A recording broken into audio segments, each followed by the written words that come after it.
In the early morning hours at Tesla's newest gigafactory, Elon Musk moved with his characteristic purposeful stride through the manufacturing floor. The factory hummed with the precise choreography of robots assembling electric vehicles, a symphony of innovation he had orchestrated. To the world, he projected unlimited confidence and ambition, his companies redefining transportation on Earth while simultaneously reaching for Mars. Yet those who worked closest with him had begun noticing subtle signs of fatigue etching lines around his eyes. In private moments between meetings, some observed brief instances where his gaze would drift toward the horizon, as though searching for something beyond his empire of technology. The months leading up to the incident had been particularly intense. Tesla stock had experienced volatility following production delays. SpaceX was preparing for a crucial orbital test of Starship, and Neuralink faced increasing regulatory scrutiny. Musk's social media presence had grown more erratic, sometimes posting at 4 a.m., other times disappearing for days. His executive team noted how he would occasionally fall silent during presentations, his mind seemingly elsewhere. He was carrying the weight of multiple revolutionary companies, one senior Tesla executive later told a technology journal, speaking on condition of anonymity. Most people don't understand the pressure of trying to transform 5 industries simultaneously while being the face of modern innovation. Several colleagues had expressed concern about his punishing schedule, the constant flights between facilities, the 18-hour workdays, the refusal to delegate certain decisions. His personal physician had reportedly advised him to reduce his workload after detecting elevated cortisol levels and signs of chronic sleep deprivation. These recommendations, according to those in his inner circle, had been politely acknowledged and promptly ignored. That morning had begun like countless others, Musk arriving before dawn, determined to solve production bottlenecks personally. He had crouched beside an electrical junction box, pointing out modifications to the chief engineer when it happened. A power surge, later attributed to an improperly installed capacitor, sent a massive electrical current through the system. Witnesses described a flash of blue-white light and a sound like thunder. Musk was thrown backward, his body instantly rigid, then crumpling to the concrete floor. His heart stopped for 3 minutes and 42 seconds. Dr. Elaine Chun would later confirm at the press briefing, her voice clinically precise yet unable to mask the gravity of how close the tech visionary had come to death. Medically speaking, Mr. Musk experienced what we classify as clinical death before resuscitation. The first sensation was weightlessness, not the simulated zero gravity he had experienced during parabolic flights, but a profound absence of physical constraint. Musk found himself drifting upward through darkness that gradually gave way to a vast expanse unlike anything he had ever witnessed. A cosmic horizon stretched before him, not the cold void of space as seen through telescope lenses, but alive with patterns of light that moved with deliberate intelligence. Stars, if they could be called that, formed shifting constellations that seemed to communicate mathematical principles. Each pattern rearranged itself into equations that revealed fundamental truths about energy, matter, and consciousness. Musk would later struggle to describe these patterns to his closest confidants, explaining that they resembled the underlying code of reality itself, like seeing the equations that govern existence rendered in light. Across this horizon of living mathematics, a luminescence began to coalesce, not emanating from any particular source, but gathering into a presence that conveyed both wisdom and welcome. Though never taking definitive form, this radiance guided Musk through the cosmic tableau, directing his attention to particular patterns as though curating a personalized exhibition of universal knowledge. He described it as neither male nor female, recounted his assistant, who was among the first to speak with him after he regained consciousness. Just a luminous presence that communicated without words, a guide showing him around reality's blueprint. Those who spent time with Musk during his recovery noted how precisely he recalled every detail of this experience. Unlike typical dreams or hallucinations, which tend to fade or become disjointed with time, his recollections remain consistent and extraordinarily detailed. Brain specialists consulted during his recovery found this level of coherence unusual for oxygen-deprived neural activity. What struck me, noted Dr. Raymond Patel, a neurologist who reviewed Musk's case, was the mathematical precision with which he described these cosmic patterns.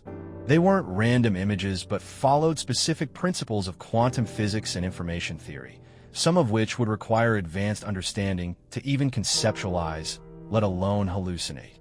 The luminous presence, according to Musk's account, seemed to understand his particular mind, communicating complex principles through mathematical visualizations rather than language or emotion. It conveyed a sense of patient guidance, as though introducing a promising student to more advanced concepts. As the patterns of starlight continued their elaborate dance, Musk noticed a figure materializing within the cosmic horizon, a slender man with intense eyes and a neatly trimmed mustache, dressed in clothing from another era. Recognition dawned immediately. Tesla, Musk whispered, the name emerging not as sound but as thought. Nikola Tesla nodded, his expression both serious and kind. For a moment, both innovators simply regarded one another, one who had revolutionized electrical systems in the late 19th century, the other who had named his electric vehicle company in homage. "You've built impressive machines," Tesla finally observed, his voice resonating with a distinctive accent. "But you're approaching the same crossroads I faced." When Musk asked what he meant, Tesla gestured toward the mathematical patterns surrounding them. "I understood the interconnectedness of energy, how the entire planet could be powered freely, how technology could liberate humanity. But I failed to understand the interconnectedness of people." A subtle sadness crossed his features. "I died alone in a hotel room, my greatest inventions unrealized because I couldn't navigate the human systems as well as I navigated electrical ones." Tesla's gaze met Musk's directly. "You stand at a similar precipice. You see farther than most, but vision without compassion becomes merely ambition. Your Mars will become just another Earth if you bring the same patterns of thought with you." According to what Musk later shared with his inner circle, this conversation continued as they drifted through star patterns that illustrated the principles Tesla described, showing how energy, innovation, and human responsibility formed their own inseparable equation. The luminous presence remained nearby, occasionally guiding them toward particularly significant constellations of knowledge. "What should I do differently?" Musk finally asked. Tesla smiled.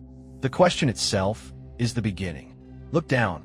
Below them, Earth appeared, not as a globe seen from space, but as an intricate web of light, billions of connections pulsing between people, animals, ecosystems. Each technological system Musk had created appeared as its own network, beautiful but incomplete.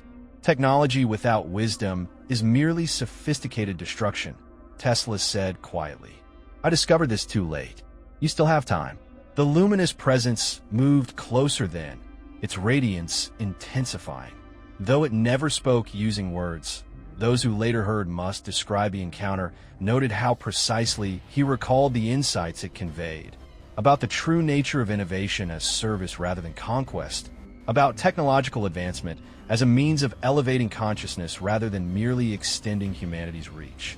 There was a moment, one engineer later recounted from Musk's description, where he seemed to understand that his companies weren't actually about cars or rockets or neural interfaces. They were about expanding human potential and consciousness, but that this expansion couldn't happen without addressing immediate human needs and planetary well-being first. As the luminous presence communicated these principles, the mathematical patterns surrounding them reflected each insight in stunning complexity. Musk observed how seemingly separate disciplines, engineering, ecology, psychology, physics, formed a unified field of knowledge. The artificial divisions between them dissolved, revealing a more holistic understanding. Tesla's expression softened as he witnessed Musk's comprehension. "You understand better than I did," he said. "Perhaps this is why you were granted this vision." "But I've made so many mistakes," Musk responded, according to what he later shared with a close colleague. "I've been arrogant, dismissive of critics, sometimes cruel in my assessments of others." Tesla nodded, his eyes reflecting compassion rather than judgment. "The greatest minds often struggle most with human connection. I certainly did, but awareness is the beginning of transformation." He gestured toward a particularly complex pattern of light that resembled neural pathways. Your Neuralink seeks to enhance human cognition through technology. But the most profound enhancement comes through understanding our interconnection, not just with each other, but with all life. As they conversed, the cosmic mathematics surrounding them shifted to illustrate each principle discussed, showing how social systems, ecological networks, and technological innovation were not separate domains, but expressions of the same underlying patterns. The mathematics of compassion, Tesla observed, is actually more complex and beautiful than the mathematics of rocket propulsion. The luminous presence intensified once more, and Musk sensed that his time in this realm was coming to an end.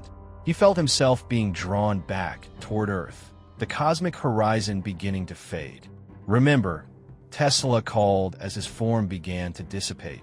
True innovation elevates consciousness. All else is merely clever tinkering. Clear.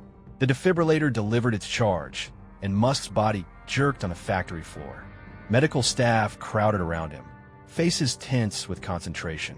"We have rhythm," announced the emergency physician, relief evident in her voice. "BP stabilizing." Musk's eyes fluttered open, unfocused at first, then gradually registering his surroundings. Those present would later remark on the tears that streamed down his face, an uncharacteristic display of emotion from the typically composed executive. He kept saying, "I understand now," over and over, one paramedic told her supervisor later that day. Not delirious, but like someone who'd finally solved the puzzle they'd been working on for years. In the days that followed, as Musk recovered in a private medical facility, his closest associates noticed subtle but significant changes. His legendary intensity remained, but now it was tempered with a thoughtfulness that hadn't been as evident before. He requested meetings with sustainability experts and social scientists alongside his usual cadre of engineers and designers. During one session, when an executive pressed for acceleration of a project at the expense of worker well-being, witnesses observed Musk shake his head gently. "The timeline isn't the point," he said quietly. "Getting it right is the point." The medical staff attending him noted other changes. The man known for his restless energy now spent hours gazing out the window, seemingly lost in contemplation. He requested books on subjects previously absent from his reading list: philosophy of consciousness, indigenous ecological knowledge, the psychology of human cooperation. One nurse recalled finding him sketching complex diagrams that resembled both neural networks and social systems, labeled with equations that she couldn't begin to decipher. His few visitors during this period were sworn to secrecy about their conversations, but rumors circulated about profound discussions regarding the future direction of his companies. What was clear to everyone was that something fundamental had shifted in his approach to innovation and leadership. It wasn't a personality transplant, clarified Dr. Chun in her follow-up briefing. Mr. Musk remains the driven visionary he's always been. But there's a new dimension to his thinking, a heightened awareness of context and consequence that wasn't as prominent before. Perhaps most telling was a moment captured by his physical therapist during a particularly challenging rehabilitation session. When asked what motivated him to push through the pain of recovery, Musk reportedly paused before answering. "There's work to be done," he said simply. "Important work that I understand differently now." 3 weeks after the accident, Musk made his first public appearance, not at a product launch or shareholder meeting, but at a conference focused on sustainable development and humanitarian technology. His speech, uncharacteristically brief, outlined a shift in priorities across his companies. "We've been pursuing the future as though it exists somewhere else, on Mars, in virtual realms, in artificial intelligence," he told the audience. "But the future is here, now, in how we care for this planet and each other. Our technology must serve this present moment first, before it can meaningfully extend to the stars." Industry analysts noted the subsequent reorganization of resources within his companies, increased funding for Earth-based sustainability projects, renewed emphasis on affordable clean energy solutions, and a more measured approach to interplanetary ambitions. These weren't abandonments of his vision, but refinements of it, calibrating the balance between revolutionary innovation and immediate human needs. "I haven't become less ambitious," He clarified during a rare personal interview 6 months after the accident. I've become more precise about what that ambition should accomplish. When pressed about his near-death experience, he grew contemplative. I saw that true innovation must be measured not just by technological achievement, but by its capacity to elevate human flourishing and planetary well-being. Perhaps the most telling change came without fanfare. Employees at Tesla's gigafactories and SpaceX facilities reported more frequent appearances by Musk on the manufacturing floors, not just inspecting processes, but engaging with workers, learning names, listening to concerns. The man known for sending emails at 3 a.m. now occasionally ended meetings early, commenting that some problems required reflection rather than immediate action. In technological circles, debates continue about whether Musk's near-death experience represented genuine spiritual insight or merely the neurochemical processes of a brain in extremis. Neurologists offer explanations involving oxygen deprivation and electrical activity in the temporal lobe. Philosophers and theologians propose alternative interpretations. Yet regardless of its cause, the effect remains evident in subtle but meaningful shifts in how one of the world's most influential innovators approaches his work and legacy. For those who work alongside him, the change is unmistakable, a reorientation toward a more integrated vision of technology's purpose. One of the most significant developments emerged 6 months after the accident, when Musk unveiled the Earth First initiative, a comprehensive program integrating technologies from across his companies to address immediate planetary challenges. The announcement came not through a flashy event, but via a thoughtfully produced document outlining how Tesla's energy solutions, SpaceX's satellite networks, and Neuralink's computational approaches would be coordinated to tackle climate adaptation, resource conservation, and enhanced disaster response. We already possess the technological capabilities to address our most pressing problems, Musk stated in the accompanying video. What we've lacked is the integration, the understanding that these aren't separate challenges, but facets of a single, complex system. Industry observers noted that while the initiative's goals were ambitious, its approach was notably more collaborative than previous Musk ventures. It actively sought partnerships with existing organizations, acknowledged the contributions of competitors, and emphasized knowledge sharing rather than proprietary advantage. It's as though he stopped seeing other companies as rivals and started seeing them as potential allies in a larger mission, commented one sustainability expert who had been invited to consult on the initiative. That's not typically how Silicon Valley operates. When asked directly about how his near-death experience influenced these developments, Musk remains characteristically selective about what he shares publicly. In rare moments of candor, however, those close to him have glimpsed the profound impact of what he witnessed in those minutes between life and death. The stars showed me equations, he reportedly told one confidant during a late-night discussion. But Tesla showed me wisdom. Perhaps there is wisdom in considering that even those who reach the heights of success and innovation may experience moments that transcend rational explanation, encounters that remind them of deeper truths about our shared journey. In Musk's continued work, now informed by whatever he glimpsed in those moments between life and death, we might find inspiration to examine our own purposes and priorities. After all, if someone who literally reached for the stars can be transformed by a moment of transcendent insight, what possibilities might await each of us when we look beyond the visible horizon of our own lives? In sharing this remarkable account of Elon Musk's near-death experience, we're reminded that beneath the headlines and public personas, even the most powerful innovators among us are searching for meaning and purpose. This story invites us to consider that perhaps the most profound discoveries aren't found in laboratories or boardrooms, but in those quiet moments when we glimpse the true interconnectedness of all things. Whether you believe Musk's experience was divine intervention, the complex firing of neurons, or something in between, the transformation it sparked offers wisdom for our own journeys. It suggests that success without purpose is hollow, that innovation without compassion is incomplete, and that sometimes we need to stand at the threshold between worlds to truly understand our place in this one. If this story resonated with you, take a moment to reflect on your own life's purpose. What patterns might you see differently if given a broader perspective? Then, share this story with someone who might need its message of hope and transformation. Like this video, subscribe for more extraordinary stories that challenge our understanding of reality, and join our community of seekers who believe that in every life, famous or ordinary, there are moments of transcendence waiting to be discovered. After all, the most powerful technology we'll ever encounter isn't built in a factory. It's the human capacity for growth, connection, and profound change.